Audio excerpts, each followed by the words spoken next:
कृषि बिल, किसान आंदोलन और किसान आत्महत्या, यह सभी तो चल रहा है आजकल, पर आपका ध्यान कभी इन सभी राजनीतिक मुद्दों से हटकर असली कृषि पर भी गया है?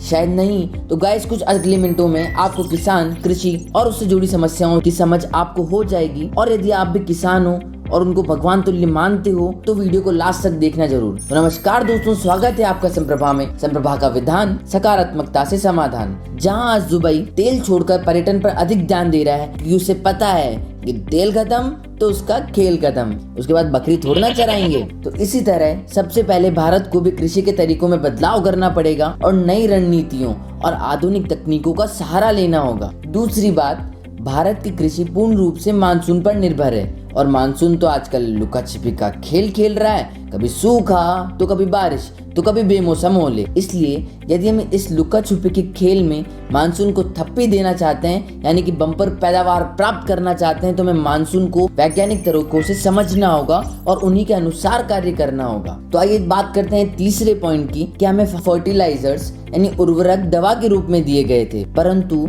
हमने इन्हें अपनी भूमि के लिए नशे के रूप में इस्तेमाल करना शुरू कर दिया, अर्थात अधिक मात्रा में इस्तेमाल करना शुरू कर दिया, जो हमारी धरती और हमारे शरीर दोनों में जहर घोलने का कार्य कर रहे हैं। हमने ज्यादा पैदावार के लालच में फसल की गुणवत्ता को टाटा बाय बाय बोल दिया है। यह तो वही बात हो गई ना, शुरू मजबूरी में किए थे, अब मजा आ रहा है। पर इन सभी समस्याओं के अलावा कुछ अच्छी बातें भी हैं जो भारत को एक प्रगतिशील मार्ग प्रदान कर रही है। जी आपने सही सुना, भारत में कई ऐसी तकनीकें उपयोग में ली जा रही है जो कृषि का सतत विकास कर रही है। जैसे कि हिंदुस्तान में कई किसान वर्टिकल फार्मिंग को उपयोग में ले रहे हैं, जिसमें बिना मिट्टी के फसल पैदा की जाती है।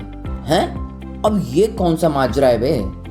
तो दोस्तों, मम्मी के पापा को कहते हैं नाना, और इस कृषि में पानी के थ्रू फसल को पहुंचाया जाता है खाना।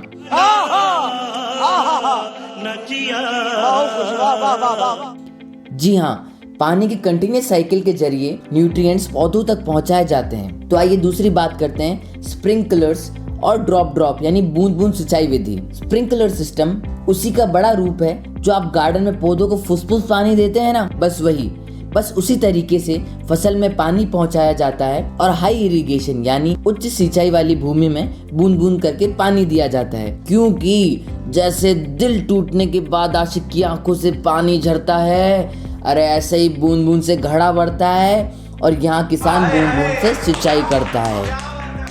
तो तीसरा बात करेंगे ग्रीन हाउस टेक्निक, जिसमें हम एक कमरे को उसी तरह का टेम्परेचर और ह्यूमिडिटी कंट्रोल पर सेट किया जाता है जिसकी फसल को जरूरत हो, अर्थात जैसी फसल वैसा मौसम।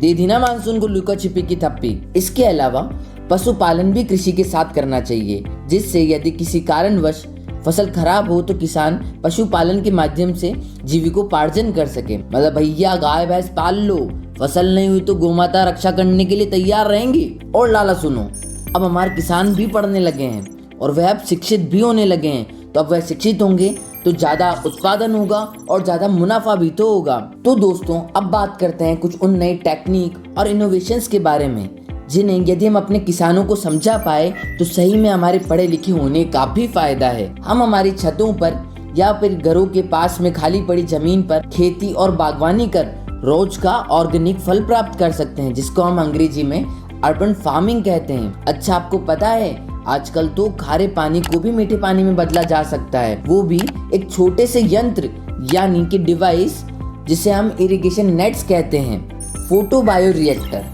एक ऐसी तकनीक जिसको हम यूज कर वेस्ट कार्बन डाइऑक्साइड, हीट और वाटर का इस्तेमाल कर माइक्रो एल्गी का प्रोडक्शन कर सकते हैं, जो कि हमारी इंडस्ट्री से 40 से 100% ऑफ कार्बन डाइऑक्साइड वेस्ट को कम कर सकती है। अब बात करते हैं मोबाइल सोलर जनरेटर, एक ऐसी मशीन जिसे हम कहीं भी उपयोग में लेकर बिजली बना सकते हैं, जो कि पानी की मोटर आदि तक भी चला सकती है। और खास बात तो ये कि ये बहुत ही हल्की और पोर्टेबल भी होती है। तो अब बात करते हैं ड्रोन टेक्नोलॉजी, एक ऐसी तकनीक जिसके द्वारा हम ड्रोन के माध्यम से फसल अपनी जमीन की जानकारी ले सकते हैं और जरूरत के हिसाब से फर्टिलाइजर्स भी डाल सकते हैं जो हमारी भूमि को नुकसान ना पहुंचाए।